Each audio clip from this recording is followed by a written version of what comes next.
John's Gospel, chapter 18. నాతో పాటు యోహాన్ 18 అధ్యాయానికి తిప్పుకొనండి.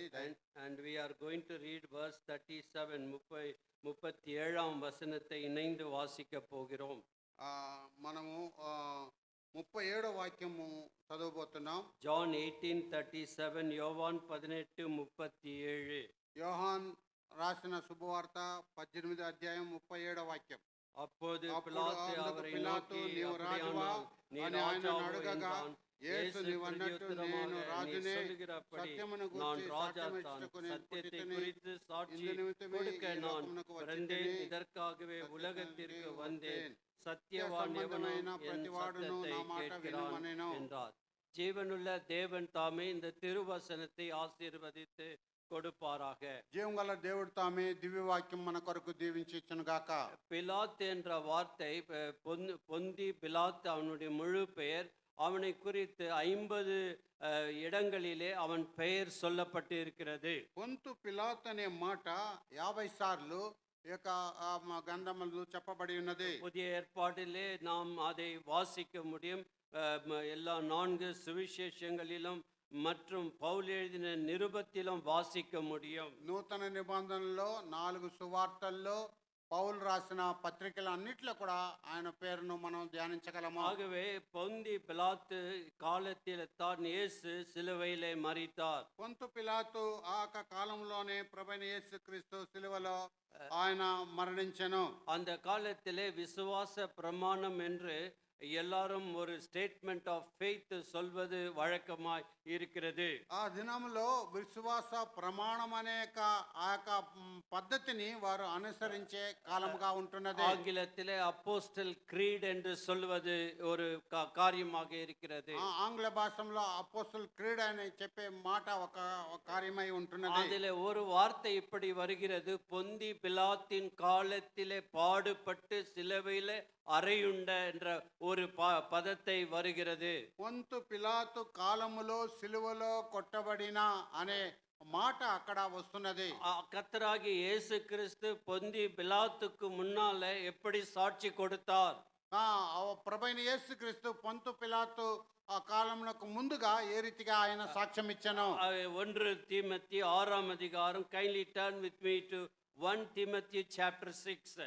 మొదటి తిమోతి రాసిన పత్రిక 6వ అధ్యాయాన్ని తిప్పుకొనండి. அங்கே 16ஆம் வசனத்தை வாசிக்கிறேன். అక్కడ 16వ వాక్యం, மன்னிக்கணும், 14ஆம் வசனத்தை வாசிக்கிறேன். 14వ వాక్యం చదువుతున్నాను. ஆங்கிலத்திலே 13ஆம் வசனம். in English it may be in verse 13. ఆంగ్ల భాషలో 13లో ఉండవచ్చు.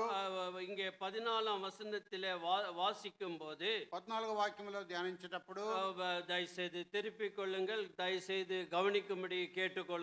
దయచేసి మీ యొక్క గ్రంథములను తిప్పి మీరు గమనించవలసిందిగా எல்லாவற்றையும் உயிரோடு இருக்க செய்கிற தேவனுடைய சன்னிதானத்திலேயும் பொந்தியு பிலாத்துவின் முன்பாக நின்று நல் அறிக்கை சாட்சியாக விளங்க பண்ணின கிறிஸ்து இயேசுவினுடைய సన్నిధానத்திலேயும் உனக்கு కట్టளையிடுகிறேன். తెలుగులో కూడా 13లో ఉందండి. సమస్తమును జీవాధారుడైన దేవుని ఎదుటను పొంతి పిలాతు నొద్ద தைரியமுగా ఒప్పుకొని సాక్ష్యం ఇచ్చిన క్రీస్తు యేసు ఎదుటను. ஆகவே இங்க பவுல் என்ன சொல்லுகிறார்? கல்வாரி சிலுவைக்கு போகும் முன்பாக பொந்தி பிலாத்தின் காலத்திலே அவர் எப்படி நல் சாட்சியை நல் அறிக்கை செய்தார் என்று வாசிக்கிறோம். కనుక ఆయన సిలువకు వెళ్ళక ముందు పొంతి పిలాతు కాలములో ప్రభువైన యేసుక్రీస్తు ఏ రీతిగా ధైర్యముగా సాక్ష్యము చెప్పానని మనం గమనిస్తున్నాం. ஆகவே அங்கே பார்க்கிறோம், பொந்தி பிலாத்து அவன் ஆண்டவரை பார்த்து மிகவும் ஆச்சரியப்பட்டவனாக காணப்படுகிறான். పొంతి పిలాతు ప్రభువైన యేసుక్రీస్తును చూసి ఎంతో ఆశ్చర్యపడిన వాడుగా ఉంటున్నాడు. ஆகவே அங்கே பார்க்கிற 37, மறுபடியும் யோவான் 18:37க்கு வருவோம். మరలా యోహాన్ సువార్త 18:37కు వద్దాం.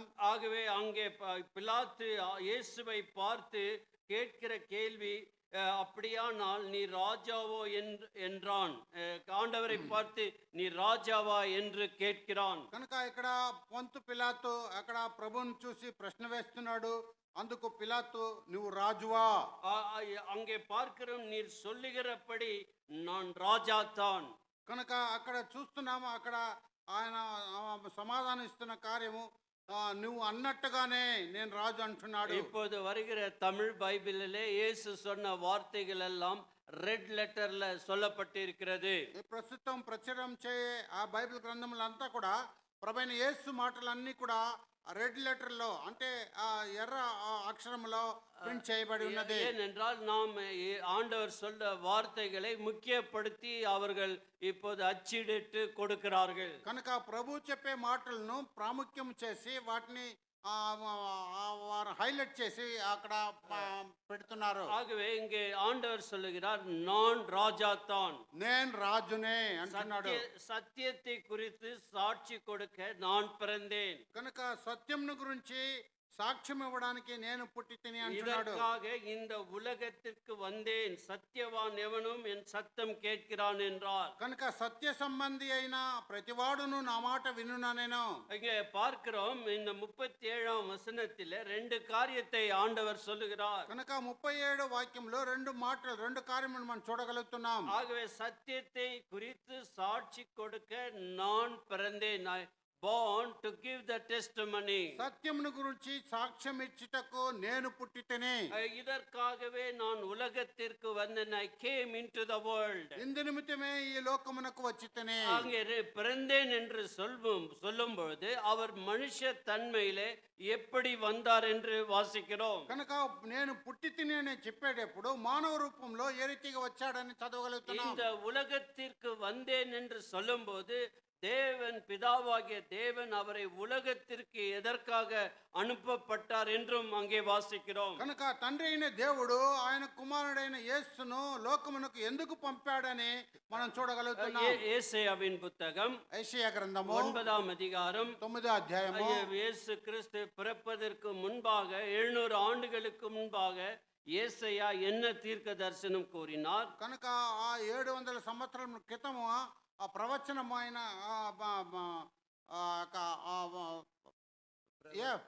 యేసయ్య ప్రవక్త ఏ రీతిగా ప్రవచనించాను. 9ஆம் அதிகாரம் 6ஆம் வசனம், ஐசையா சாப்டர் 9 verse 6.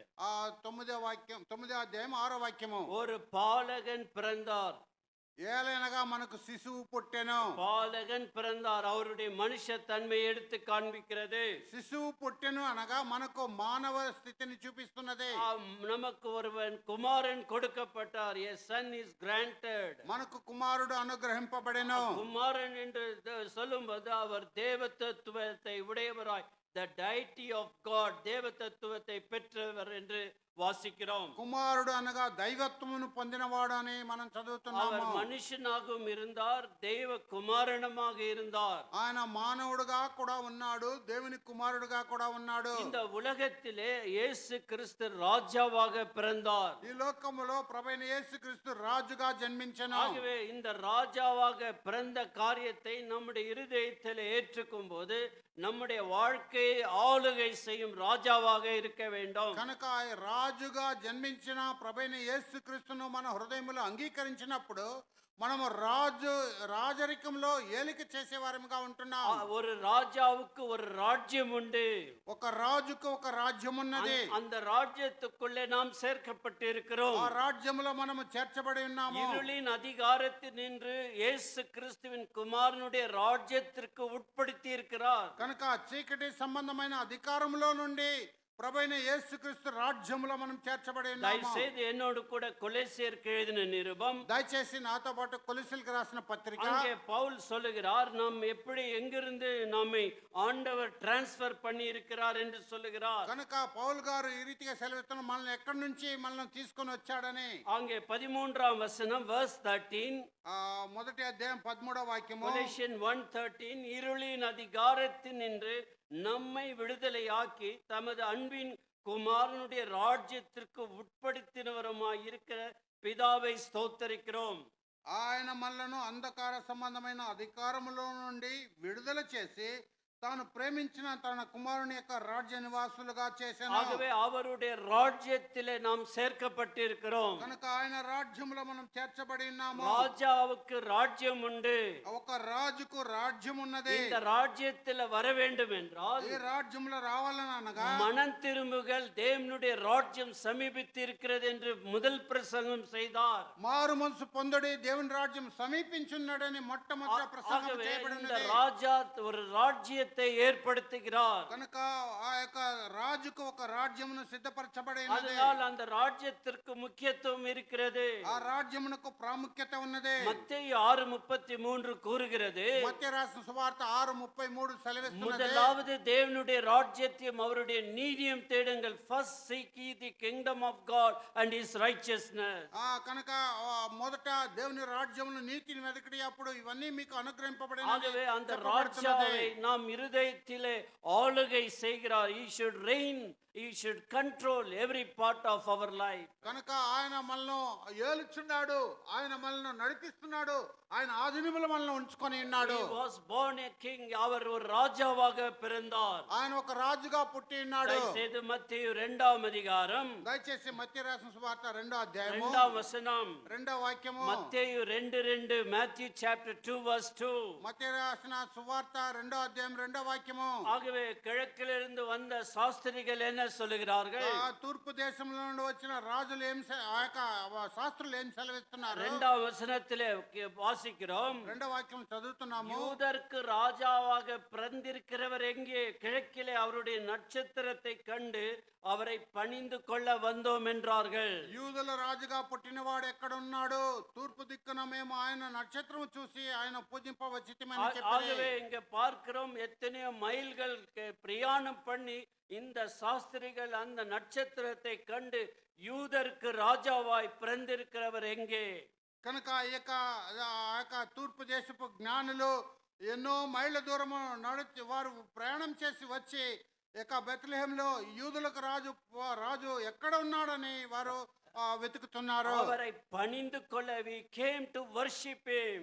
మేము ఆయన్ను పూజించడానికి ஆகவே వచ్చినాము. அவர் ராஜாவாக பிறந்தார். కనుక ఆయన రాజుగా జన్మించినాడు. அவர்களை பெத்லெஹேம் என்னும் இடத்திற்கு வழி நடத்தப்பட்டார்கள். వారు బెత్లెహేము ఊరికి వారు నడిపింపబడ్డారు. ஆகவே ராஜாவாக நான் பிறந்தேன், ராஜாவாக இந்த உலகத்திற்கு அனுப்பப்பட்டேன் என்று பிலாத்துவினிடத்தில் சொன்னபோது பிலாத்து திகைத்து போனான். కనుక పిలాతు యొద్ద ఆయన చెప్పిన మాట ఏమనగా, నేను రాజుగా పుట్టాను, రాజుగా ఉన్నాను అని అప్పుడు చెప్పినప్పుడు పిలాతు ఆశ్చర్యపడ్డాడు. Both he was a man and God. அவர் மனிதனாக பிறந்தார், தேவனாலே அனுப்பப்பட்டார். కనుక ఆయన మానవుడిగా జన్మించాడు, తండ్రి ద్వారా పంపబడిన ఆ కుమారుడుగా ఉన్నాడు. அவர் மகிமையின் ராஜாவாக உலகத்திற்கு வந்தார். ఆయన మహిమగల రాజుగా లోకమునకు వచ్చినవాడు అన్నాడు. மகிமையை கண்டவர்கள் மகிமையின் மேல் மகிமை கண்டோம் என்று சாட்சி கூறியிருக்கிறார்கள். ఆయన్ను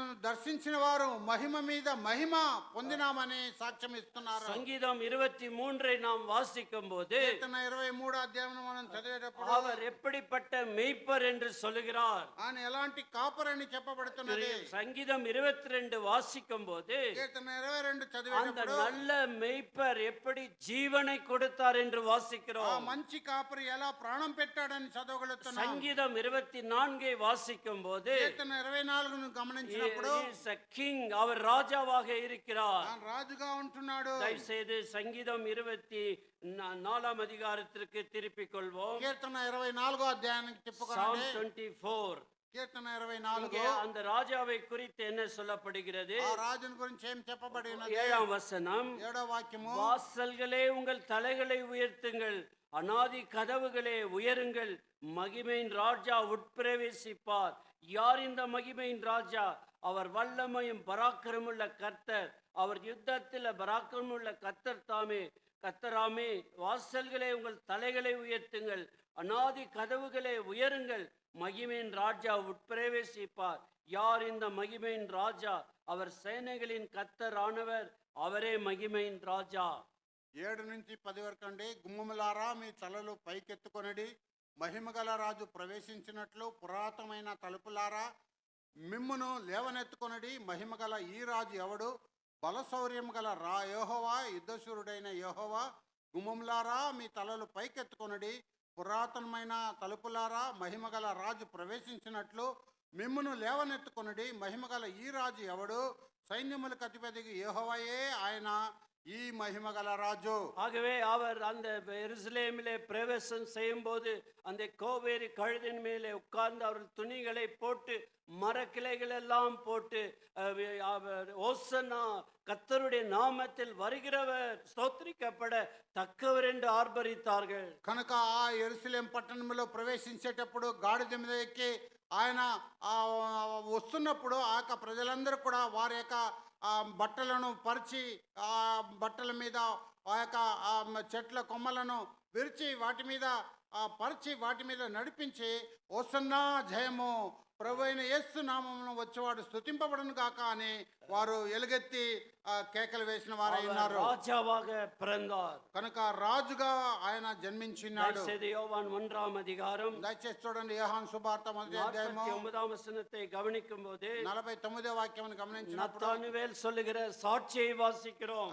యోహాను సువార్త 1వ అధ్యాయం 49లో నతానేలు చెప్పిన సాక్ష్యం చూస్తున్నాం. நத்தானுவேல் ஆண்டவரை பார்க்க வந்த ஒரு மனிதன். నతానేలు ప్రభువుని దర్శించడానికి వచ్చిన ఒక మానవుడు. కపడற்ற ఉత్తమ ఇశ్రాయేలన్. ఆయన ఎంతో కపటం లేని ఉత్తముడైన ఇశ్రాయేలే ఉన్నాడు. 49వ వచనத்திலே என்ன சொல்லுகிறான்? 49వ వాక్యములో ఏం చెప్పబడినది? நாத்தான்வேல் ரபி, நீ தேவனுடைய குமாரன், நீ இஸ்ரவேலின் ராஜா என்றான். నతానేలు బోధకుడా, నీవు దేవుని కుమారుడవు, ఇశ్రాయేల్ రాజు అని ఆయనకు ఉత్తరం ఇచ్చాడు. ஆகவே நத்தானுவேல் சொல்லுகிற காரியம் என்ன? நீ இஸ்ரவேலின் ராஜா என்று சொல்லுகிறான். నతానేలు చెప్పే మాట ఏంటంటే ఇజ్రాయేలుకు రాజు అని அவர் రాజాவாக பிறந்தார். ఆయన రాజుగా జన్మించినాడు.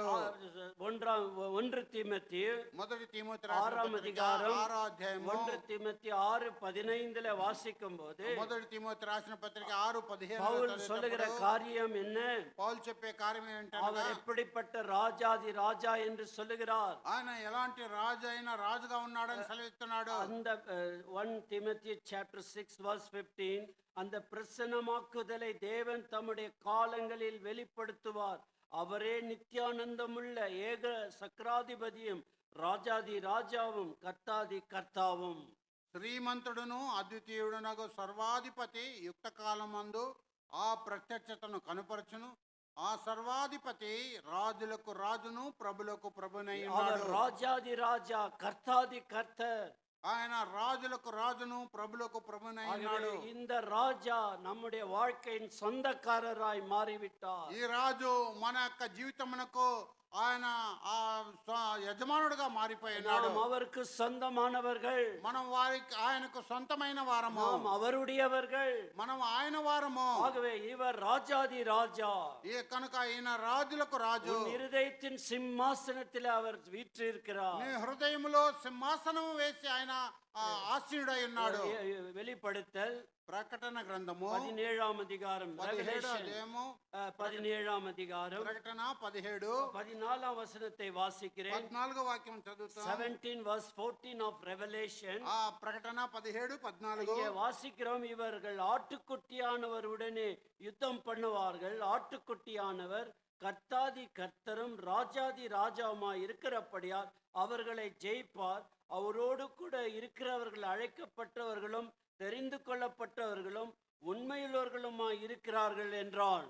వీరు గొర్రెపిల్లతో యుద్ధము చేతురు గాని గొర్రెపిల్ల ప్రభువులకు ప్రభువును రాజులకు రాజునై ఉన్నందున తనతో కూడా ఉండిన వారు పిలువబడిన వారే ఏర్పరచబడిన వారే నమ్మకమైన వారై ఉన్నందున ఆయన ఆ రాజులను జయించెను. ஆகவே இந்த ராஜாதி ராஜா உனக்காக எனக்காக ஜெயித்து விட்டார். కనుక ఈ రాజులకు రాజు నీ కొరకు నా కొరకు జయము పొందెను. நாம் யாருக்கு சொந்தமானவர்கள்? మన ఎవరికి సొంతమైన వారము? பாவத்தை ஜெயித்தவர், పాపమును జయించిన వానికి, மரணத்தை ஜெயித்தவர், మరణమును జయించిన వానికి, உலகத்தை ஜெயித்தவர், లోకమును జయించిన వానికి. சாதாரண ஆட்கள் அல்ல, మనము సాధారణమైన మానవులం కాము. இந்த ராஜாவுக்கு சொந்தமானவர்கள். ఇలాంటి రాజు ఆయనకు సొంతమైన நீ వారము. அவருக்கு சொந்தமாய் இருக்கிறாயா? నీవు ఆయనకు సొంతమై நீ ఉన్నావా? உனக்கு சொந்தம் அல்ல, నీవు నీకు సొంతము కాదు. நீ இயேசுவுக்கு சொந்தம். నువ్వు యేసుకు సొంతమైన వాడవు. கிரயத்தை கொண்டு வாங்கி கொண்டிருக்கிறார். క్రయం చెల్లించి నిన్ను కొనుక్కొని ఉన్నాడు. இந்த வாழ்க்கையை அவருக்கு ஒப்புவிக்க வேண்டும். నీ యొక్క జీవితమును ఆయనకు అప్పగించుకొనవలెను. நான் ராஜாவாக பிறந்தேன், నేను రాజుగా పుట్టితిని. நான் రాజாவாக இருக்க அனுப்பப்பட்டேன். నేను రాజుగా జీవించడానికి పంపబడ్డాను. அவர் பரிசுத்தவான்களின் ராஜா, ఆయన పరిశుద్ధమైన రాజు. பரிசுத்தவான்களின் ராஜா. పరిశుద్ధమైన వారికి రాజు. வெளிப்படுத்தல் 15ஆம் அதிகாரம், ప్రకటన 15వ అధ్యాయము அங்கே 13ஆம் வசனத்தை வாசிக்கிறேன். 13వ వాక్యం చదువుతాం. அங்கே வாசிக்கும் போது என்ன வாசிக்கிறோம்? 13 இல்லையா? 15 13 வெளிப்படுத்தின விசேஷம் 15:3. 15:3. அங்கே வாசிக்கும் போது அங்கே வாசிக்கிறோம், பரிசுத்தவான்களின் ராஜாவே, தேவருடைய வழிகள் நீதியும் சத்தியமானவைகள். ఎక్కడ మనం చదువుతున్నాము వారు కలిసి ఉన్నదండి 3:4. వారు ప్రభువా దేవా సర్వాధికారి, నీ క్రియలు ఘనమైనవి ఆశ్చర్యమైనవి, యుగములకు రాజా, నీ మార్గములు న్యాయములను సత్యములై ఉన్నవి. ప్రభువా నీవు మాత్రమే పవిత్రుడవు, నీకు భయపడిన వాడేవాడు. பரிசுத்தவான்களின் ராஜா, నీవు మాత్రమే పవిత్రుడవు, నీవు రాజులకు రాజై ఉన్నావు. can you somebody can read in English please? Chapter 15 verse 3.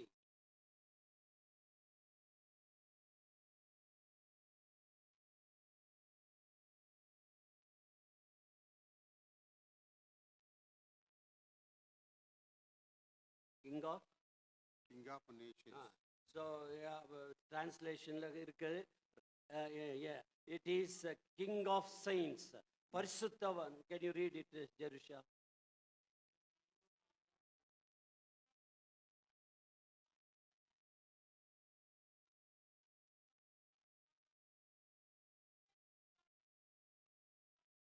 King of saints. ஆகவே King of saints, பரிசுத்தவான்களின் ராஜா. పరిశుద్ధమైన వారికి రాజు. காலைல கேட்டா நம்ம ஆண்டவர் எப்படி பரிசுத்தம் பண்ணுகிறார்? ఉదయకాలం మనం విన్నాము ఆరాధనలో ప్రభు మనల్ని ఏ రీతిగా పరిశుద్ధపరచనని. வார்த்தையின் மூலம் பரிசுத்தம் பண்ணுகிறார். వాక్యం ద్వారా పరిశుద్ధపరచను. அவருடைய பரிசுத்த ஆவியின் மூலம் பரிசுத்தப்படுத்துகிறார். పరిశుద్ధ ఆత్మ ద్వారా మనల్ని పరిశుద్ధపరచను. சபைக்கு வருவது மூலமாக நம்மை பரிசுத்தப்படுத்துகிறார். సంఘ సహవాసం ద్వారా మనల్ని పరిశుద్ధపరచబడి ఉన్నాము. அவர் பரிசுத்தவான்களின் ராஜா.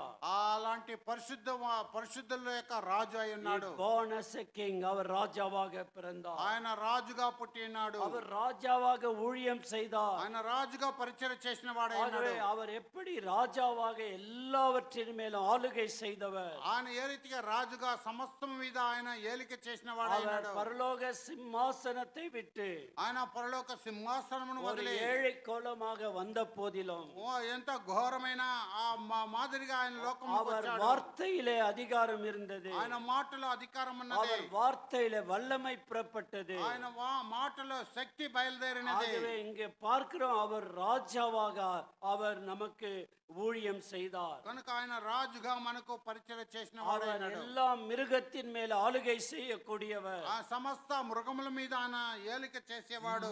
మార్క్ எழுதின சுவிசேஷம் మార్కు శుభవార్త 1ஆம் அதிகாரம் 3వ అధ్యాయము 1ஆம் அதிகாரம் మొదటి అధ్యాయము மார்க்ஸ் காஸ்பல் சாப்டர் 1. మార్క్ శుభవార్త మొదటి అధ్యాయము அங்கே 13ஆம் வசனத்துல வாசிக்கிறோம். అక్కడ 13వ వాక్యం చదువుతున్నాము. Mark chapter 1 verse 13. మార్క్ శుభవార్త మొదటి అధ్యాయం அவர் 13. வனாந்தரத்திலே 40 நாள் இருந்து சாத்தானாலே சோதிக்கப்பட்டு அங்கே காட்டு மிருகங்களின் நடுவிலே சஞ்சரித்து கொண்டிருந்து தேவதூதர்கள் அவருக்கு ஊழியம் செய்தார்கள்.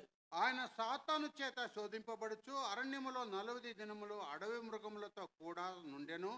మరియు దేవదూతలు ఆయనకు పరిచర్య చేయుచుండిరి. காட்டு மிருகங்களின் நடுவிலே இருந்தார். అడవి మృగముల మధ్య నివసించెను.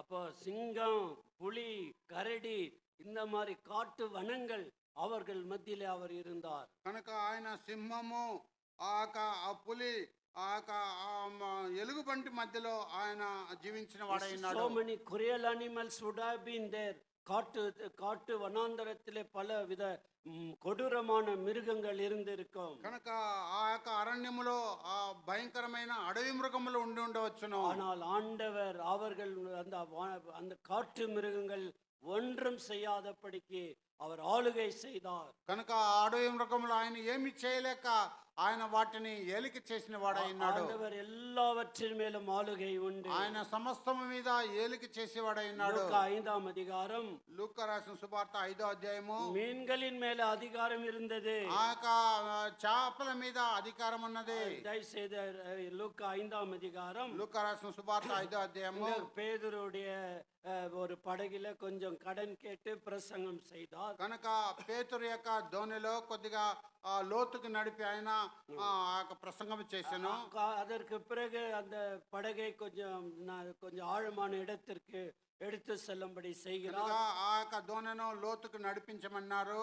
அங்கே சீமோன் பேதுருவிடத்திலே சொல்லுகிறார். అక్కడ సీమోను పేతురు సెలవిస్తున్నాడు. 5ஆம் வசனத்திலே 5వ వాక్యములో வலைய போடு என்று சொல்லும்போது பேதுரு சொல்லுகிறான், ராத்திரி எல்லாம் நாங்க எவ்வளவு கஷ்டப்பட்டோம், ஒரு மீன் கூட பிடிக்க முடியவில்லை. మీరు వలలు వేయుడని సీమోనుతో చెప్పగా, నా ఏలినవాడ రాత్రి అంతయు మేము ప్రయాసపడితిమి కానీ మాకేమీ దొరకలేదన్నాడు. ஆனால் ஆண்டவருடைய வார்த்தைக்கு கீழ்ப்படிந்த போது, అయితే దేవుని యొక్క మాటకు లోబడినప్పుడు, இந்த ராஜாவுக்கு கீழ்ப்படிந்த போது, ఆ రాజుకు లోబడినప్పుడు அவர்கள் 6ஆம் வசனத்திலே வலை கிழியத்தக்கதாக மீன்களை பெற்றார்கள். కనుక 6వ వాక్యంలో విస్తారమైన చేపలు పట్టిరి, ఆగవే వారి వలలు పెగిలిపోవచ్చు. அவர்களுக்கு அதிகமான மீன் கிடைத்தது. కనుక వారికి విస్తారమైన చేపలు மீன்களின் மேல் அதிகாரம் உடையவர். కనుక ఆ యొక్క చేపల మీద అధికారం కలిగిన వాడు. யோவான் 21ஆம் அதிகாரம். యోహాను సువార్త 21వ అధ్యాయము. அங்கே அதாவது சீடர்கள் பின்வாங்கி மீன் பிடிக்கிற தொழிலுக்கே போய்விட்டார்கள். కనుక శిష్యులు వెనకబడి ఆ చేపలు పెట్టే పనికే మరలా వెళ్ళిపోయారు. ஆகவே இயேசு கரையிலே நின்று கொண்டிருந்தார். ఆ ప్రభు యేసు ఓరన నిలబడి ఉన్నాను. ஆண்டவர் அவர்களுக்காக ஒரு பிரேக்ஃபாஸ்ட் ஆயத்தம் பண்ணி இருந்தார். వారి కొరకు ఒక బ్రేక్ఫాస్ట్ సిద్ధపరిచే ఉండెను. ஆகவே அங்கே 9ஆம் வசனத்திலே வாசிக்கிறோம். 9వ వాక్యంలో చదువుతున్నాం. 21వ అధ్యాయం 9. கரையிலே வந்திறங்கின போது கரி நெருப்பு போடப்பட்டிருக்கிறதையும் அதன் மேல் மீன் வைத்திருக்கிறதையும் அப்பத்தையும் கண்டார்கள். వారు దిగి దరికి రాగానే అక్కడ నిప్పులు వాటి మీద ఉంచబడి చేపలు రొట్టెయు కనబడెను. இவர் எங்கிருந்து மீன்கள் வந்திருக்கும்? ఎక్కడి నుంచి అక్కడ చేపలు వచ్చి ఉన్నాయి. அந்த மீன்களுக்கு சொல்லியிருப்பார், கரைக்கு வந்து எல்லாம் விழுந்திருக்கும். కనుక ఆ చేపలకు ఆజ్ఞ ఇచ్చి ఉంటాడు, అది దరికి వచ్చి చేరుంటది. ஆகவே நீ நானும் வலை போட்டாலும் வராது.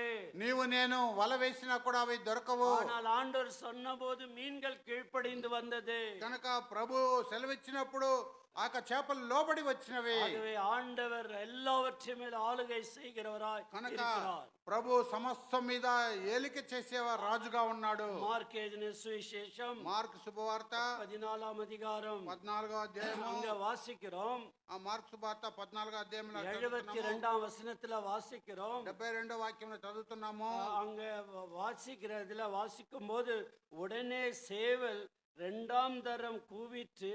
சேவல் 2ஆம் தரம் கூறுவதற்கு முன்னே நீ என்னை 3 தரம் மறுதலிப்பாய் என்றார். వెంటనే రెండవ మారు కోడి కూసిన కనుక కోడి రెండవ మారు కోయక మునిపే నీవు నన్ను ఎరుగవని ముమ్మారు చెప్పేదవని యేసు తనతో చెప్పిన మాట పేతురు జ్ఞాపకం చేసుకునేను. టీచర్గా இருக்கிறாங்க, గ్రామర్ కొంచెం சொல்லி கொடுக்கணும். కనుక టీచర్స్ ఉన్నారు, వారికి గ్రామర్ నేర్పించాలి. కోழிகளுக்குదా కోழிను సేవలునుకుదా? అక్కడ కోడి ఉన్నదా కోడలు ఉన్నాయా? சேவல்கள் என்று எழுதப்பட்டிருக்கிறதா, சேவல் என்று எழுதப்பட்டிருக்கிறதா? కోడి పుంజని రాయబడి ఉన్నదా, కోడిని రాయబడి ఉన్నదా? కోడి పుంజు తెలుగు பன்மையில சொல்லப்படவில்லை, ஒருமையில சொல்லப்பட்டிருக்கிறது. అదే ఒక సింగులర్ లో చెప్పబడి ఉన్నది.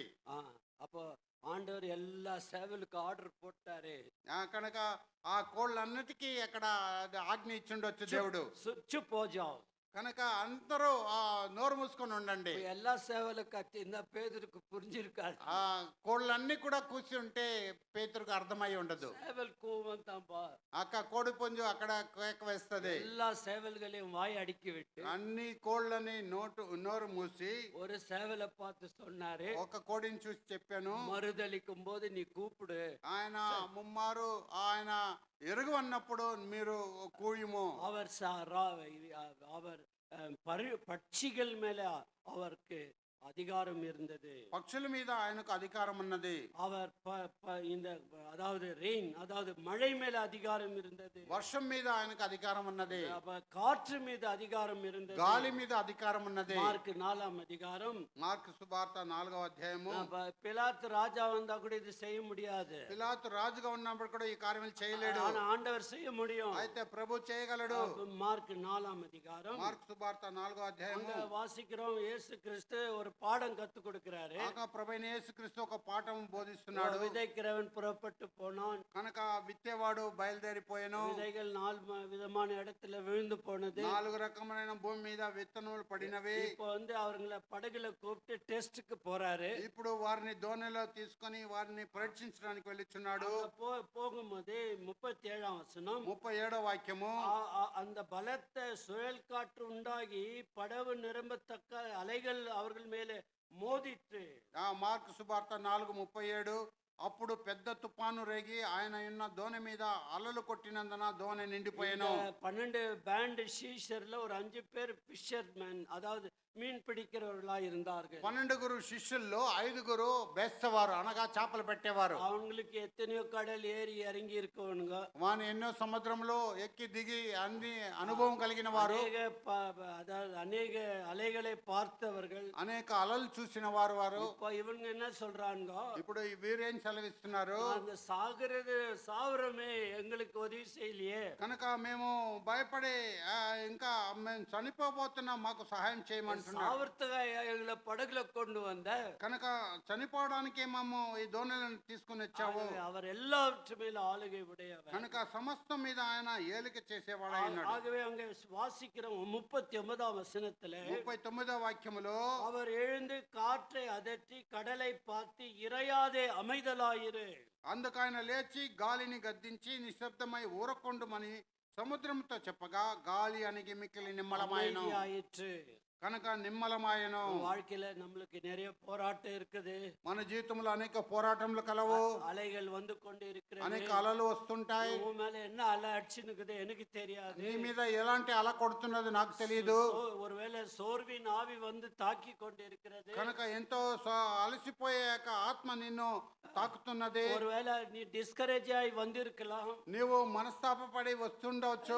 வேலை கிடைக்கலையே, నాకు ఉద్యోగం దొరకలేదే, பல தொந்தரவு இருக்குது, నాకు అనేక తొందరలు ఉన్నాయి, శరీరத்துல எவ்வளவு బలహీన இருக்குது, నా శరీరంలో ఎంతో బలహీనత, யார் என்ன விடுதலை ஆக்க முடியும், ఎవరు నన్ను విడుదల చేయగలరు, ராஜா ஆளுகை செய்ய வேண்டும், ఈ రాజా నీ హృదయములో ఏలిక చేయవలెను, பிசாசுகள் மேல ஆளுகை, అపవాది దయ్యముల మీద ఆయన ఏలిక చేసేవాడు. మార్కు 5ஆம் அதிகாரம், మార్కు సువార్త 5వ అధ్యాయము. அங்கே வாசிக்கிறோம், என்ன அங்கே பார்க்கிறோம், ஒரு லேகியனை குறித்து வாசிக்கிறோம். అక్కడ ఒక దయ్యములు పట్టిన వాడి దగ్గర మాట్లాడుతున్నాడు.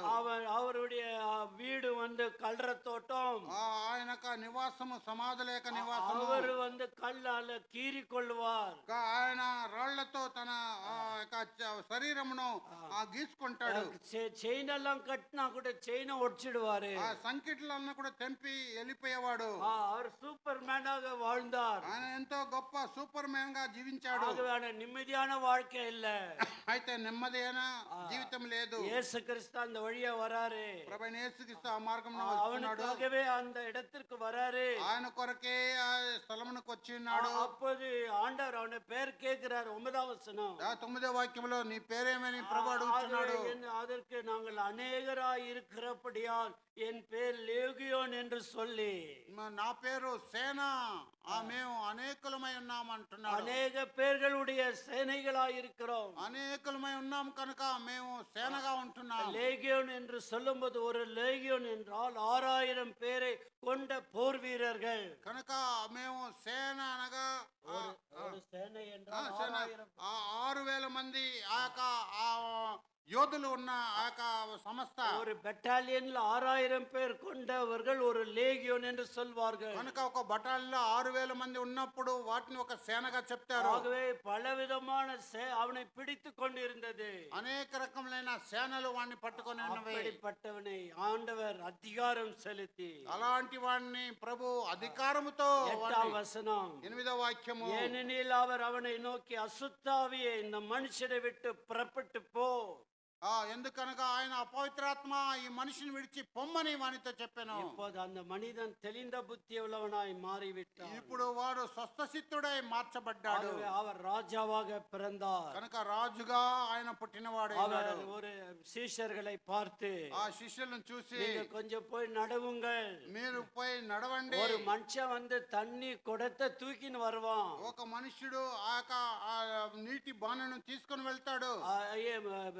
எஜமான் கேட்டார், எங்கே பந்தி ஆயத்தப்படுத்த வேண்டும் என்று நீங்கள் அவனிடத்தில் சொல்லுங்கள். కనుక ఎక్కడ నేను బల్ల సిద్ధపరచవలేను అనేసి యజమానిగా వేడుకొన్నారు. இங்க பார்க்கிற ஒரு ஆண் அந்த குடத்தை தூக்கி வருகிறதை பார்க்கிறோம். ఒక మనుషుడు ఆక నీళ్ళ కుండను తీసుకుని వచ్చేవాడు చూస్తున్నాం. அது யூசுவலா பெண்கள் தான் குடத்தை தூக்கி கொண்டு போவார்கள். అలవాటు ప్రకారంగా ఆక స్త్రీలే యొక్క నీటి బాణను తీసుకొని அப்போது వెళ్తారు. அவன் உங்களுக்கு ஒரு மேலே அறையை காட்டுவான், எல்லாம் ஃபர்னிஷ்ட், வெல் ஃபர்னிஷ்ட் ஆளை காட்டுவான். కనుక అప్పుడు నీకు ఒక పై గదిని చూపిస్తాడు ఆయన. అది అన్ని సమస్తమును సిద్ధపరిచి ఉంటది. ஆண்டவர் இந்த உலகத்திலே இருக்கும்போது அவருடைய அதிகார வார்த்தைகள், కనుక ఈ లోకములో ఉన్నప్పుడు ప్రభు ఆయన యొక్క అధికారమైన మాటలు ఇవి. எல்லாவற்று மேலும் அதிகாரம், సమస్తం మీద అధికారము. ஆகவே இன்றைக்கு உன் வாழ்க்கையை ஆள வேண்டும் என்று விரும்புகிறார். కనుక నీ జీవితమును కూడా ఆయన ఏలవలెనని ఆశపడుచున్నాడు. ஆகவே ஆண்டவர் எல்லா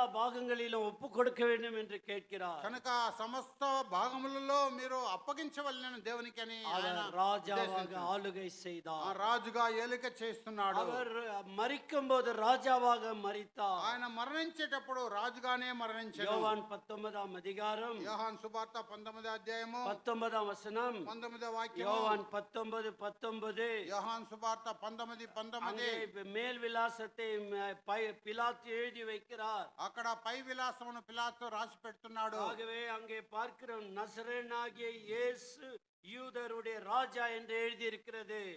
మరియు పిలాతు యూదుల రాజైన నజరేయుడైన యేసు అనే పై విలాసము వ్రాయించి శిలువ మీద పెట్టాడు. பிலாத்து அவன் ஆண்டவர் அவனை ஏவி அந்த வார்த்தைகளை எழுதும்படி சொன்னார். కనుక ప్రభు ఆత్మ ఆ పిలాతు యొద్ద ఆ మాటలు రాయమని ఆయనకు ఆజ్ఞ ఇచ్చిన వారైనారు. பிரதான ஆசாரியர்கள் கொஞ்சம் மாத்திடுப்பா, அதை கொஞ்சம் கரெக்ஷன் பண்ணிடு என்று கேட்டார்கள். ఆ ప్రధాన యాజకులు అవన్నీ మార్చివేయండి, వేరే రకంగా రాయండి అని వారు 22ஆம் வசனத்துல பிலாத்து சொல்லுகிறான். 22వ వాక్యంలో పిలాతు సెలవిస్తున్నాడు. பிலாத்து பிரதியுத்தரமாக, நான் எழுதினது எழுதினதே, வாட் ఎవర్ రిటన్ రిటన్. పిలాతు నేను వ్రాసినదేమో వ్రాసి తిన్నా నేను. He is died as a king. ఆయన రాజుగా మరణించను. மரணத்தின் மேல் ஆளுகை இருக்கக்கூடியவர், మరణం మీద ఏలిక చేసే రాజుగా ఉన్నాడు. அந்த இடத்துல வாசிக்கிறோம், நசரேயனாகிய இயேசு கிறிஸ்து என்று வாசிக்கிறோம். ఆ యొక్క స్థలము చూస్తున్నాం, యూదుల రాజైన నజరేయుడైన యేసు అని. ஆகவே அங்கே நசரேயனாகிய என்று நான் బైబిల్ స్టడీలో ఇదే குறித்து நான் சொல்லி இருக்கிறேன். నజరేతును బట్టి ఆ దినములో ఆ యొక్క గురువారం బైబిల్ స్టడీలో దీని గురించి ధ్యానించాం. தூரிலே வாழ்ந்தபடியால் நசரேயனாகிய என்று அவருக்கு பெயர் வந்தது. నజరేతను ఊరిలో ఆయన జీవించాడు కనుక ఆయనకు నజరేయుడు అనే పేరు వచ్చింది. యేసు என்றால் சேவியர், அவர் ரட்சிக்கிறவர். యేసు అనగా రక్షకుడు. யூதருடைய ராஜாவாக பிறந்தார். యూదులకు రాజుగా పుట్టినవాడు. எழுதின அவர் ராஜாவாக மரித்தார். నేను వ్రాసినదేమో వ్రాసితేనని రాజుగా జన్మించాడు. இந்த உலகத்திலே ராஜாவாக பிறந்தார், ராஜாவாக ஊழியம் செய்தார், ராஜாவாக மரித்தார். కనుక ఈ లోకములో రాజుగా జన్మించను, రాజుగా పరిచయం చేసెను, రాజుగా మరణించెను. ஆகவே யூதருடைய ராஜா வாழ்க என்று அவர்கள் பாடினது எவ்வளவு அற்புதமாக இருக்கிறது. కనుక యూదులకు రాజా జీవించుమని వారు ఎంతో పాట పాడిన அவர் சிலுவையில் இருந்து ஆளுகை செய்தார். ఆయన సిలువ మీద నుండి ఏలిక చేసిన వాడు. ஆகவே அவர் தன்னுடைய சீஷன், அன்பான சீஷனை பார்த்து சொல்கிறார், இதோ உன் தாய், behold your mother. కనుక ఆయన ప్రేమించిన శిష్యుని చూసి సెలవిస్తున్నాడు, ఇదిగో నీ తల్లి ஆகவே అనేసి. தாயை குறித்த ஆலோசனை அவர் இருந்து அதிகாரப்பூர்வமாக யோவானுக்கு சொல்கிறார். కనుక ఆ యొక్క తల్లిని గురించి ఆలోచన ఆయనకు ఉంది. ఆయన అధికారపూర్వకంగా ఆ శిష్యుడైన ప్రేమించిన యోహానుకు ఆయన బాధ్యతనిస్తున్నాడు. இந்த ராஜா சிலுவையிலிருந்து சொன்ன முதல் வார்த்தை இவர்களை மன்னியும், இவர்கள் அறியாமல் செய்கிறார்கள். ఈ యొక్క శిలువ మీద నుండి చెప్పిన ఈ యొక్క రాజు మొదటి మాట, వీరిని క్షమించి వీరేమి ఎరుగురా అని సెలవిచ్చాడు. இங்கே ஒரு கள்ளன் அவனை ஆண்டவரை நோக்கி கூப்பிடுகிறான். కళ్ళెనకు పరదేశి ఉడనే కొడతార్. కనుక ఆ యొక్క నేరస్తుడు ప్రభువును ఉద్దేశించి మొరపెట్టగా వెంటనే వానికి ఉత్తరం ఇచ్చెను. அங்கே 3 மணி நேரம் காரிருள் கம்பினது. కనుక 3 గంటల సమయము చీకటి కమ్మెను అక్కడ. அந்த சிலுவையில் இருந்து ஆளுகை செய்தார். ఆ సిలువ మీద నుండి ఆయన ఏలిక చేశాడు. என்னென்ன அற்புதங்கள் நடந்தது சிலுவையில் அவர் தொங்கும்போது. ఆయన సిలువలో వేలాడినప్పుడు ఎలాంటి అద్భుతములు జరిగినవి దయచేసి వాసిపోం మత్తేయు మత్తయి రాసిన శుభవార్త அங்கே 27ஆம் அதிகாரம் 27వ అధ్యాయము. அங்கே என்னெல்லாம் நடந்தது என்று வாசிக்கிறோம். అక్కడ ఏమేమి జరిగినది అని చూస్తున్నాం. அங்கே பார்க்கிறோம். அங்கே 45 வாசிக்கும்போது 6ஆம் மணி நேரம் முதல் 9ஆம் மணி நேரம் భూమి எங்கும் மந்தகாரம் உண்டாயிற்று. మధ్యాహ్నం మొదలుకొని 3 గంటల వరకు ఆ దేశం అంతటా చీకటి కమ్మెను. இது ఎక్స్ట్రాడినరీ ఫెనోమినా. அது ஒரு எக்லிப்ஸ் ஆக மாறினது. అది ఒక గ్రహణముగా మార్చబడింది. ஒரு காரிருள் சூழ்ந்து கொண்டது. అది చీకటి కమ్మెను. அவர் ஆளுகை செய்யக்கூடியவர். ఆయన ఏలిక చేసిన వాడు. அவர் అங்கே அந்த இடத்துல பார்க்கும்போது ఆ స్థలంలో చూసేటప్పుడు 51ஆம் வசனம் 51వ వాక్యము, தேவாலயத்தின் திரைச்சீலை கிழிந்தது. అప్పుడు దేవాలయపు తెర పైనుండి కిందికి மேல் தொடங்கி கீழே கிழிந்தது. పైనుండి కిందికి రెండుగా చినిగెను. ஒருவேளை கீழே இருந்து கிழிந்திருந்தால் என்ன சொல்லிப்பார்கள்? ఒకవేళ కింద నుంచి చినిగుంటే ఏం చెప్పేవారు? யாரோ மனுஷன் கிழிச்சிட்டு ఎవరో ఒకరు కింద నుండి చింపి ఉంటారు. மேலிருந்து கீழே கிழிக்கும் ஆளுகை செய்யக்கூடியவர். కనుక పైనుండి కిందకి చినగడానికి ఆయన ఏలిక చేసిన వాడు. அங்கே பார்க்கிறோம் 51ஆம் வசனத்திலே 51వ వాక్యములో, பூமி அதிர்ந்தது, భూమి వణికెను, கண்மலை பிளந்தது, బండలు బద్దలాయెను, கல்லறைகள் திறந்தது, సమాధులు తెరవబడెను, நித்திரை அடைந்த அநேக பரிசுத்தவான்கள் சரீரங்கள் எழுந்திருந்தது. నిద్రించిన అనేక మంది పరిశుద్ధుల శరీరము లేచెను. ராஜா மரணத்திலே ஆளுகை செய்யக்கூடியவர். రాజు మరణములో ఏలిక చేసిన వాడైనాడు. அதனால் தான் ஆண்டவர் உலகத்தின் முடிவு வரைக்கும் நான் சதா காலம் உங்களோடு கூட இருக்கிறேன். అందుకనే రాజు లోక సమాప్తం వరకు, అంతం వరకు నేను సదాకాలం మీతో ఉన్నాను అంటున్నాడు. இப்போது ராஜா ஆளுகை செய்து கொண்டிருக்கிறார். ఇప్పుడు రాజు మన మీద ఏలిక చేస్తూ ఉన్నాడు. Jesus reigns today. ఈ రోజు ప్రభు మనల్ని ఏలిక చేస్తున్నాడు. இப்போது அவர் எவ்வாறாக இருக்கிறார்? ఆయన ఏ రీతిగా ఉన్నాడు? எப்படி ஆளுகை செய்கிறார்? ఏ రీతిగా ఏలుచున్నాడు అంటే, எபிரேயர் 6ஆம் அதிகாரம் హెబ్రీయులకు రాసిన పత్రిక 6వ అధ్యాయము 20ஆம் వచனம், 20వ వాక్యము, Hebrew chapter 6 verse 20. 6:20. அங்கே வாசிக்கிறோம். హెబ్రీయులకు రాసిన పత్రిక 6:20. நாம் முன்னோடினவராகிய இயேசு மெல்கி செதேக்கின் முறைமையின்படி நித்திய பிரதான ஆசாரியராய் நமக்கு அந்த திரைக்குள் பிரவேசித்து இருக்கிறார். నిరంతరము మెల్కీసెదెకు క్రమం చొప్పున ప్రధాన యాజకుడైన యేసు అందులోనికి మనకంటే ముందుగా మన పక్షమున ప్రవేశించెను. பழைய ஏற்பாட்டு காலத்திலே పాత నిబంధన కాలములో ராஜா ஆசாரியனா இருக்க முடியாது. రాజు యాజకుడుగా ఉండలేడు. ஆசாரியன் ராஜாவா இருக்க முடியாது. యాజకుడు రాజుగా ఉండలేడు. ஒரு ராஜா உசியா ராஜாவை குறித்து நாம் படிக்கிறோம். హిజ్కియా రాజుని గురించి మనం చదువుతున్నాం. ఓజయ రాజు గురించి చదువుతున్నాం. 6ஆம் அதிகாரம் ஏசாயா 1க்கு அது பேர் கரெக்ட்டா சொல்லணும். ఉజ్జియా రాజు. உசியா ராஜா நம்ம எஜேக்கியன் மாத்திட்டா தப்பாயிடும். ఉజ్జియా రాజు எல்லாமே பைபிள்ல தெளிவா நமக்கு சொல்லப்படும். உசியா ராஜா மரணம் அடைந்த வருஷத்திலே, ఉజ్జియా రాజు మృతి చెందిన సంవత్సరములో, இந்த உசியா ராஜா எப்படிப்பட்டவன்? ఉజ్జియా రాజు ఎలాంటి వాడు? He was a very good king. ఆయన మంచి రాజు. He had an invention. அவன் பல கண்டுபிடிப்புகளை செய்தவன். అనేక కార్యములను కనిపెట్టిన వాడు. கர்த்தர் அவனோடு கூட இருந்தார். ప్రభు ఆయనతో పాటు ఉండెను. அவன் செய்வதெல்லாம் ஆசீர்வதித்தார். ఆయన చేసినదన్నీ కూడా ఆశీర్వదింపబడెను. நாளுக்கு நாள் மேட்டிமை வந்து விட்டது. దినదినము అతిశయం వచ్చెను. அவருக்கு ரொம்ப பெருமை வந்துச்சு. ఆయన గొప్ప ఆయన అతిశయపడిన தூப వాడైనాడు. கலசத்துல போட்டுக்கின்னு ஆண்டவருடைய சந்நிதியில போனான். ఆయన ధూప కలశము తీసుకొని దేవుని సన్నిధిలో ప్రవేశించాడు. அவன் அங்கே 84 ஆசாரியர்கள் தடுக்கிறார்கள். 84 యాజకులు వారిని எவன் అడ్డగించుతున్నారు. பேச்சுக்கும் கீழ்ப்படியில. ఎవరికి కూడా లోబడలేదు. நெத்தி மேல குஷ்டரோகம் வந்தது. కనుక ఆయన నుదుటి మీద ఆ యొక్క తెలుపు కుష్ఠం ஆனால் వచ్చింది. இயேசு கிறிஸ்து புதிய ஏற்பாட்டிலே నూతన నిబంధన ప్రవీణ యేసుక్రీస్తు கிறிஸ்து both is a king and priest. ఆయన క్రీస్తు రాజుగాను యాజకుడుగాను ఉన్నాడు. He is having two positions. ఆయన రెండు ఆ స్థానములు గ్రహించిన వాడు. ஆகவே அங்கே 7ஆம் அதிகாரம் எபிரேயர் ఏప్రిల్ రాసిన పత్రిక 7వ అధ్యాయంలో அந்த மெல்கிசேதேக்கை குறித்து சொல்லும்போது మెల్కీసెదెకు క్రమం చెప్పేటప్పుడు இந்த மெல்கிசேதேக் சாலோமின் ராஜாவும் ఈ మెల్కీసెదెకు సాలేము రాజును அவர் என்னங்க ராஜா. సాలేము రాజు இந்த இயேசு கிறிஸ்து ராஜா సాలేము రాజు ఉన్నతமான தேவனுடைய ஆசாரியனமாய் இருந்தான். ఉన్నతమైన దేవుని యొక్క యాజకుడు అయి ఉన్నాడు. both as a king and priest. ఆయన రాజుగాను యాజకుడుగాను ఉన్నాడు. ஆபிரகாம் ஒரு சண்டைக்கு போயிட்டு வந்தாரு. ఆబ్రహాము ఒక యుద్ధము జయించి వచ్చాను. 14ஆம் அதிகாரம் ஆதியாகமத்துல படிக்கும் ఆదికాండం படிக்க தேவையில்லை. 14వ అధ్యాయం చదివేటప్పుడు 318 பேரை கூட்டின்னு போனாரு. 318 మందిని తీసుకుని 5 వెళ్ళాను. ராஜாக்களோடு சண்டை போட்டாரு. 5 రాజులతో ఆయన యుద్ధం చేశాను. ஜெயம் கிடைத்தது. విజయం పొందాను. மெல்கிசேதேக் வராரு.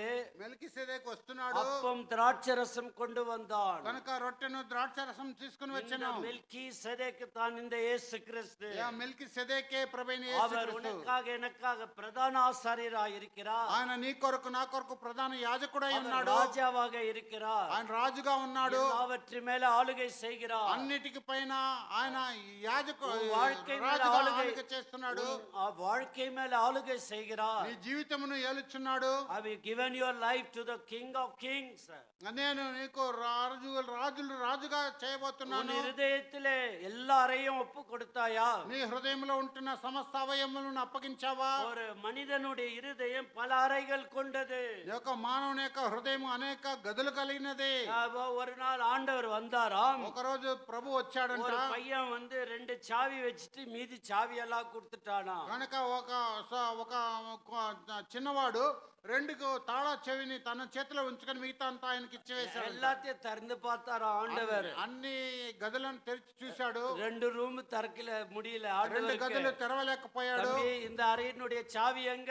ఈ యొక్క గది యొక్క తాళం ఎక్కడ? அது என்ன, அதுல இருந்து நான் வெளியே வர்றதுக்கு இஷ்டப்படல. దానిలో నుండి బయట రావడానికి ఇష్టపడలేదు. நான் அது உள்ள காட்டின என்னுடைய எல்லாமே தெரிஞ்சிடும். దాని లోపల చూసినట్లే నాలో ఉంటున్న రహస్యం అంతా తెలియను. நான் செய்கிற பிரியமில்லாத காரியம் தெரியும். నేను చేసిన ప్రియములేని కార్యములన్నీ తెలుసు. ஆண்டவர் எல்லாவற்றையும் ஒப்பு கொடுக்க விரும்புகிறார். ప్రభు సమస్తమును అప్పగించడానికి ఇష్టపడుచున్నాడు. அவர் உன் வாழ்க்கையை ஆளுகை செய்ய வேண்டும் என்று விரும்புகிறார். కనుక నీ జీవితమును నీ యొక్క దేవుడు ఏలిక చేయాలని ఇష్టపడుచున్నాడు. அவர் ஆசாரியராக இருக்கிறார். ఆయన యాజకుడుగా ఉన్నాడు. ஆசாரியனுக்கு நம்மை பற்றி நன்றாக தெரியும். యాజకునికి మన గురించి చక్కగా తెలుసు. அவர் நம்முடைய பலவீனங்களை குறித்து அறிந்திருக்கிறார். ఆయన మన బలహీనతను గురించి ఎరిగిన వాడై ఉన్నాడు. எல்லா சூழ்நிலைக்கு அவர் போதுமானவராய் இருக்கிறார். అన్ని పరిస్థితులకు ఆయన చాలని వాడై ఉన్నాడు. கடைசியாக 5ஆவதாக ఆఖరిగా 5వదిగా Jesus will return as a king. ராஜாவாக வரப்போகிறார். రాజుగా రాబోతున్నాడు. ஆகவே அந்த ராஜாதி ராஜாவாக அவர் வரப்போகிறார். ఆయన రాజులకు రాజుగా రాబోతున్నాడు. அவர் ராஜாவாக வரும்போது எல்லா முழங்கால் முடங்கும். కనుక ఆయన రాజుగా వచ్చేటప్పుడు మోకాళ్ళు అన్ని కూడా మోకరించును. முழங்காத முட்டிகள் முழங்கிடுவார்கள். మోకరించలేని వారు కూడా మోకరించగలరు. இன்றைக்கு திமிராக பேசக்கூடியவர்கள் முடங்குவார்கள். కనుక ఈ దినము ఎంతో గంభీరంగా మాట్లాడేవారు కూడా లోబడతారు. 2ஆம் அதிகாரம் பிலிப்பியர் ఫిలిప్పీయులకు రాసిన పత్రిక 2వ అధ్యాయం அவர் 9ஆம் வசனம் 9వ వాక్యము 2:9 பிலிப்பியர் 2:9 ஆதலால் தேவன் எல்லாவற்றுக்கும் மேலாக அவரை உயர்த்தி இயேசுவின் நாமத்தினால் வானோர் பூதலத்தோர் பூமியின் கீழானோருடைய முழங்கால் யாவும் முடங்கும்படிக்கு பிதாவாகிய தேவனுக்கு மகிமையாக இயேசு கிறிஸ்து கர்த்தர் என்று நாவுகள் யாவும் அறிக்கை பண்ணும்படி எல்லா நாமத்திற்கு மேலான நாமத்தை அவருக்கு தந்தருளினார். 9, 10, 11 అండి. అందుచేతను పరలోకమందున్న వారిలో గాని భూమి మీద ఉన్న వారిలో గాని భూమి క్రింద ఉన్న వారిలో గాని ప్రతివాని మోకాలు యేసు నామమున వంగునట్లు ప్రతివాని నాలుకయు తండ్రి అయిన దేవుని మహిమార్థమై యేసుక్రీస్తు ప్రభువని ఒప్పుకొనున్నట్లును దేవుడు ఆయనను అధికముగా హెచ్చించి ప్రతి నామమునకు పైనామమును ఆయనకు అనుగ్రహించెను. நம்ம அநேக நேரத்துல இயேசுவின் நாமம் இனிதான நாமம், இணையில்லா நாமம், இன்ப நாமம், எங்கள் இயேசுவின் நாமம் இணையில்லா நாமம், இணையில்ல நாமம் இன்ப நாமம், முழங்கால் யாவும் முழங்கிட நாமம், மூன்றில் ஒன்றாக ஜொலித்திடு நாமம், முழங்கால் யாவும் முழங்கிட நாமம், மூன்றில் ஒன்றாக ஜொலித்திடு நாமம். ஆகவே அவருடைய நாமத்திலே எல்லா முழங்கால் முடங்கிடப்படும். ఆయన నామం ద్వారా మోకాలన్నీ మోకరించబడుతుంది. இன்றைக்கு ஒருவேளை இயேசுவை அறியாதவர்கள் அன்னைக்கு ஒன்னும் செய்ய முடியாது.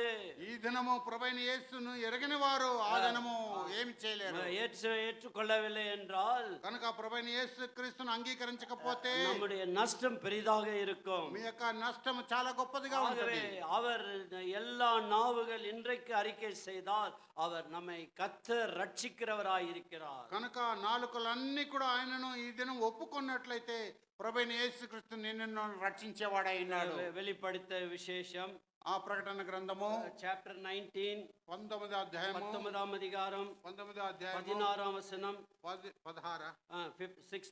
16 వాక్యము 19 verse 16 of Revelation. ప్రకటన 19:16 ராஜாதி ராஜா கர்த்தாதி கர்த்தா என்னும் நாமம் அவருடைய வஸ்திரத்தின் மேலும் அவர் தொடையின் மேலும் எழுதப்பட்டிருந்தது. రాజులకు రాజును ప్రభులకు ప్రభును అను నామము ఆయన వస్త్రము మీదను తొడ మీదను All world will acknowledge him one day. He is a savior, he is Lord of everybody. ఆ లోకం ఒక రోజు ఎరుగును ఆయన రక్షకుడు, ఆయన అందరినీ లోకమంతటిని సేవించే రక్షకుడు అని. இன்றைக்கு அநேகர் அவரை குறித்து தூஷிக்கலாம்.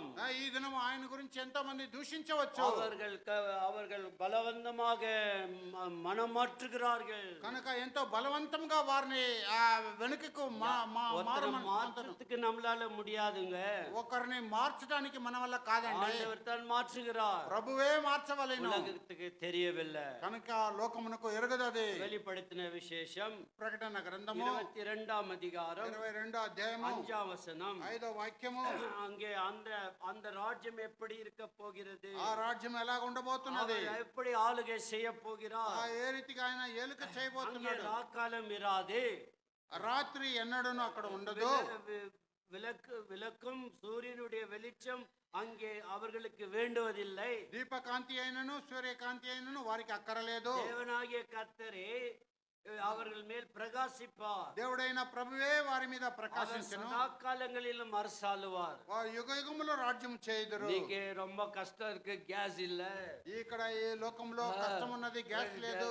எதெல்லாம் ஈஸியா கொஞ்சம் கேஸ் ஆள வேண்டும் என்றால் எதெல்லாம் அதிகம் நேரம் குக் பண்ண வேண்டுமோ தவிர்க்க வேண்டும். కనుక ఎంతంత ఎక్కువగా మనము అక్కడ వండవలెన వాటినంటే తప్పించి గ్యాస్ ను మనము ఎంతో సులువుగా వాడుకొనవలెను. கொஞ்சம் மோர் தயிர் அதிகமாய் சேர்த்து கொள்ள வேண்டும். కనుక మజ్జిగ పెరుగు ఎక్కువగా చేర్చుకొనవలెను. பல காரியங்கள் செய்யப்பட வேண்டும். అనేక కార్యములు చేయవలెను. ஆனால் இங்க சூரியன் தேவையில்லை. కనుక ఇక్కడ సూర్యుడు అవసరం లేదు. அப்பேற்பட்ட ராஜ்யத்துல நம்ம போகிறோம். అలాంటి రాజ్యమునకు మనం వెళ్ళబోతున్నాం. ஆகவே நம்ம இதுல சில பாட்டை சாவு கொட்டி பாடுறோம். కొన్ని పాటలు మనము మరణానికే పాడతాం. அது பரலோகமே என் சொந்தமே, அது வேற சாவு வீட்டுல ஒண்டிதான் பாடுவோம். కనుక ఆ పాట మరణం పోయి ఇంటిలో దుఃఖ ఇంటిలో మాత్రమే పాడతాం. நம்ம எப்போ பாடணும், మనం ఎప్పుడు పాడతాం. அதுதான் கிறிஸ்தவனுடைய நம்பிக்கை. అదే క్రైస్తవుని యొక్క నమ్మకము. ஆகவே அவர் எப்போதும் அரசாளுவார். కనుక ఎప్పుడు ఆయన రాజ్యం చేయను. இப்போ நமக்கு கொடுத்த அசைன்மெண்ட் என்ன? మనకిచ్చిన పని ఏమిటి? நம்ம உண்மையா இருக்கணும். మన నమ్మకంగా நீ ఉండవలెను. கொஞ்சத்துல உண்மையா இருந்தாய், కొంచెంలో నమ్మకంగా ఉంటే ஆண்டவர் எங்கெல்லாம் உன்னை வச்சிருக்கிறாரோ அந்த இடத்துல உண்மையா இரு. ప్రభు నిన్ను ఎక్కడన్నా ఉంచున్నాడు ఆ స్థలంలో నమ్మకంగా ఉంటే ஆண்டவர் வருகைக்காக எதிர்நோக்கி காத்திரு. దేవుని యొక్క రాక కొరకు కనిపెట్టి చూడుము. இந்த நம்பிக்கையில காத்திரு. ఈ నమ్మకములో కనిపెట్టి ఉండుము. இந்த நம்பிக்கையில காத்திருக்கிறவங்களுக்கு ఈ నమ్మకములో కనిపెట్టి ఉండేవారికి கடைசியாக 1 யோவான், ఆఖరిగా మొదటి యోహాను రాసిన இவர் పత్రిక. எப்போ முடிப்பாருன்னு இப்போ முடிச்சிடுறேங்க. ఎప్పో ముగిస్తాడు అనుకోకండి, ఇప్పుడే இப்போ ముగిస్తానండి. இந்த வாட்ச் ஒரு 5 நிமிஷம் லேட்டா ஓடி இருந்துச்சு. కనుక 5 నిమిషాలు లేట్ గా పోతా ఉన్నది. நான் சகோதரன் ஆண்ட்ருக்கு சொன்னா கொஞ்சம் வாட்ச் அங்க திருத்துப்பா அப்படின்னு கேட்டேன். సహోదరు ఆండ్రూస్ చెప్పాము ఆ యొక్క గడియారం కొద్దిగా இல்லைன்னா సరిదిద్దప్పా. எல்லாரும் திருப்பி பார்த்து இந்த சகோதரன் இன்னைக்கு இவ்வளவு நேரம் இழுத்து விட்டாரு. కనుక వెనక తిరిగి సహోదరు ఇంతసేపు ஆ, చేశాడు. அப்படி இல்ல. இங்க வாசிக்கிற 1 யோவான் 3ஆம் அதிகாரம். మొదటి యోహాను 3వ అధ్యాయము ஆகவே அங்கே 2ஆம் வசனம், 2వ వాక్యము. பிரியமானவர்களே இப்பொழுது தேவனுடைய பிள்ளைகளாய் இருக்கிறோம். ప్రియులారా ఇప్పుడు మనం దేవుని పిల్లలమై நீ ఉన్నాము. தேவனுடைய பிள்ளையா? మీ దేవుని పిల్లలమా? இந்த பந்தியில பங்கு பெறும்போது நீ தேவனுடைய பிள்ளையா? Are you son and daughter of God? నువ్వు దేవుని యొక్క కుమారుడు కుమార్తెవై బలలో పాలు Only పొందబోతున్నావా? son and daughter can partake. కనుక కుమారుడు కుమార్తెనే ఈ యొక్క బలలో పాలు ஆகவே இந்த పొందవలెను. ஐக்கியம் அப்பாவோடு நம்ம ஐக்கியம் கொள்ளுகிறோம். ఈ యొక్క సహవాసము దేవునితో తండ్రితో కలిగి இனி ఉండవలెను. எவ்விதமாய் இருப்போம் என்று வெளிப்படவில்லை. మనం ఇక ఏమోదుమో అది ఇంకా ஆகிலும் ప్రత్యక్షపడలేదు. அவர் வெளிப்படும் போது కానీ ఆయన ప్రత్యక్షమైనప్పుడు அவர் இருக்கிற வண்ணமாகவே நாம் அவரை தரிசிப்பதினால் ఆయన ఎన్నట్లుగానే ఆయనను చూతుము. அவருக்கு ஒப்பாய் இருப்போம். కనుక ఆయన పోలి ఉందమని. அவர் 3வது வசனம் 3వ వాక్యము எல்லாரும் சேர்ந்து வாசிக்கலாம். అందరు కలిసి చదువుకుందాం. அவர் மேல் இப்படிப்பட்ட நம்பிக்கை வைத்திருக்கிற எவனோ அவர் சுத்தமுள்ளவராய் இருக்கிறது போல தன்னையும் சுத்திகரித்துக் கொள்கிறார். చేసుకొనును. சுத்திகரித்துக் கொள்கிறார். తన్ను పవిత్రునిగా So, చేసుకొనును. இன்னைக்கு கத்துக்கின பாடம் என்ன? ఈ దినం నేర్చుకున్న పాఠం ఏంటి? ராஜாவாக நான் பிறந்தேன். பிலாத்தை பார்த்து சொல்லுகிறார். పిలాతును చూసి రాజుగా నేను పుట్టాను అంటున్నాడు. பிலாத்துக்கு இவ்வளவு கேட்டு அவன் கை கழுவிட்டான். పిలాతు ఇవన్నీ అడిగి ఆయన చేతులు కడుక్కొనేను. மத்தேயு 27, 24 எல்லாருக்கும் முன்னால கை கழுவிட்டாரு. మత్తయి రాసిన సువార్త 27, 24లో వారి అందరి ముందు చేతులు కడుక్కొనేను. சரித்திரம் என்ன சொல்லுதுன்னா, చరిత్రం ఏం సెలవిస్తున్నది? அணிலிருந்து அவர் பயங்கரமான டிப்ரெஷனுக்குள்ள போயிட்டாரு. ఆ దినం నుండి ఆయన భయంకరమైన మనస్తాపనకు వెళ్ళిపోయాను. அவர் தனிமைப்படுத்தி கொண்டார். ఆయన తను తాను ప్రత్యేకించుకున్నాడు. யார்கிட்டயும் பேசுறது இல்ல. ఎవరితోనూ எப்ப మాట్లాడటం பாரு ஒரு விதமான சத்தம் அவனை கூப்பிட்டு கொண்டே இருந்தது. ఎప్పుడు చూసినా ఆయనకి ఒక శబ్దం వినబడతానే ఉన్నది. அவன் ரொம்ப ரெஸ்ட்லெஸ் பர்சனாய் மாறிவிட்டான். ఆయన సేద తీర్చి లేనివాడుగా ఉన్నాడు. ஒரு நிம்மதி இல்லாத மனுஷனாக నెమ్మది மாறிவிட்டான். లేనివాడుగా ఉన్నాడు. ஒரு விதமான பைத்தியம் போல அவன் காணப்பட்டான். ఒక రకముగా ఆయన వెర్రివాడు వలె కనబడుచున్నాడు. அவன் சத்தியத்தை குறிக்க நான் வந்தேன் என்று ஆண்டவர் சொன்னார். ఆయన సత్యమును గురించి ప్రతిష్ఠించడానికి వచ్చానని ప్రభు సెలవిచ్చాడు. 3 தடவை இயேசுவை குற்றமற்றவர் என்று சொன்னான். 3 సార్లు ప్రభుని యేసును నీవు దోషి అని సెలవిచ్చాను. பாருங்க, அது ஒண்டி கொஞ்சம் காமிச்சிட்டு நான் முடிச்சிடுறேன். ஏன்னா அது திடீரென்று இந்த பரிசுத்த எனக்கு ஒரு ஆண்டவர் என்ன இந்த வார்த்தையின் மீது கொடுத்தார்.